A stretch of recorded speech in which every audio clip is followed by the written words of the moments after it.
Biasanya, kita menyuntikkan skin booster ini, berdasarkan dari daerahnya ya, dan juga berat molekulnya. Jadi tidak selalu sama, misalnya satu pasien, jadi utamakan pada saat awal itu adalah kita lakukan assessment terlebih dahulu. Pasien ini memerlukan jenis HA yang bagaimana, apakah dengan HA yang berat molekul rendah sudah cukup, ataukah dia memerlukan combine untuk berat molekul yang lebih tinggi dengan berat molekul yang lebih rendah ya.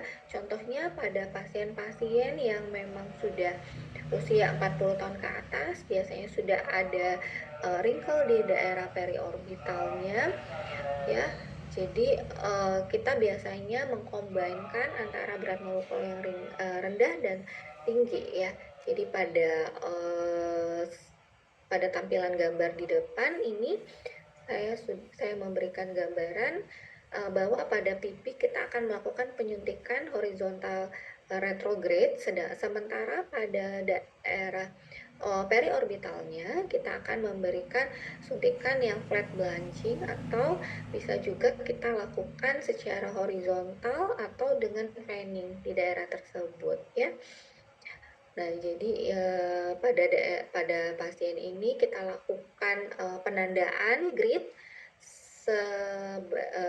sesuai dengan ukuran wajahnya. Kalau memang cukup lebar, bisa kita lakukan 1,25 atau 1,5 cm antara jarak gridnya. Ini juga disesuaikan ya dengan jumlah CC yang akan kita berikan kepada pasien, tentunya dengan budget pasien juga. Kadang ada pasien yang bisa hanya satu sesi saja membayar, sementara kita harus memenuhi seluruh wajah pasien untuk diinjeksikan, karena pasien bisa membayar dengan 2 cc HA dengan berat molekul yang tinggi gitu. Jadi karena harga sekarang sangat bervariasi, ditambah juga dengan sekarang bermunculan HA yang macam-macam ya, mulai dari produk China, Korea sampai ke Eropa. Jadi kita mempunyai berbagai pilihan produk, dan kita dapat menyesuaikan dengan budget pasien ya. Jadi untuk daerah pipi biasanya kita tadi lakukan grid 1 sampai 1,5 cm, kemudian kita suntikan per satu titiknya itu sesuai dengan CC yang pasien dapat bayar, biasanya 1,25 cc atau 1 cc atau 0,5 cc, bergantung dari jumlah maksimal cc yang akan dapat pasien bayarkan.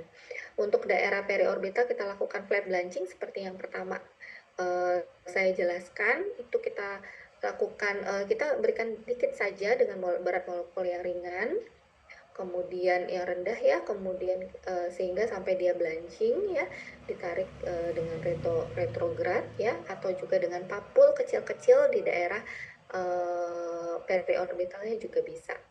Kemudian untuk daerah naik, biasanya kita bisa lakukan dengan fanning, namun dengan fanning ini dia HA-nya akan lebih boros ya, dibandingkan kita menyuntikkan satu-satu ya.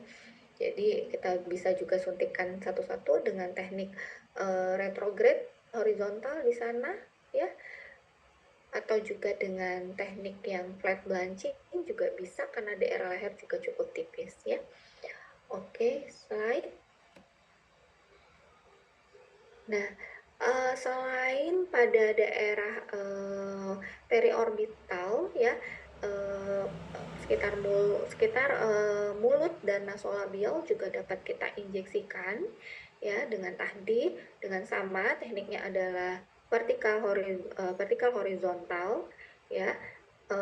Untuk yang di atas supralabial biasanya kita lakukan sedikit lebih tipis-tipis, jadi lakukan yang seperti yang tadi saya jelaskan di awal, yaitu flat blanching sama dengan periorbital ya, dengan suntikan kecil-kecil ya, cukup 0,02 sampai 0,05 sampai dia blanching.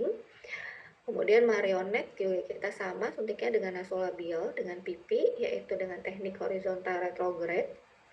Nah, selain itu dengan berat molekul yang lebih tinggi, AA yang non crosslink ini ya, bukan filler ya. Jadi kalau filler kan dia crosslink.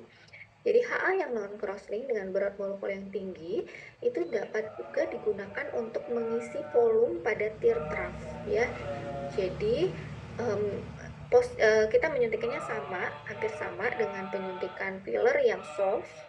Jadi kita suntikan dengan menggunakan kanul ya, dengan satu titik entry point. Biasanya kita ambil titiknya yaitu dengan cara menemukan titik dengan menarik garis tegak lurus dari mulai ujung bibir ke tragus ya, ke ujung, mohon maaf, dari ujung bibir ke sudut mata, kemudian dari ujung nasal base ke tragus. Kemudian kita akan mendapatkan satu titik entry point di sana. Nah, dari sana kita bisa memasukkan kanul sampai sebatas subkutis ya. Jadi kalau misalnya kita masukin kanul, kita akan berasa kayak menembus jerk gitu ya. Nah, agak superficial di atas subkutis sedikit. Nah, jadi kita masukkan fanning di sana dengan fanning dengan sedikit-sedikit saja. Jadi kalau kita memasukkan filler, soft filler, kita mengenal dengan micro aliquot.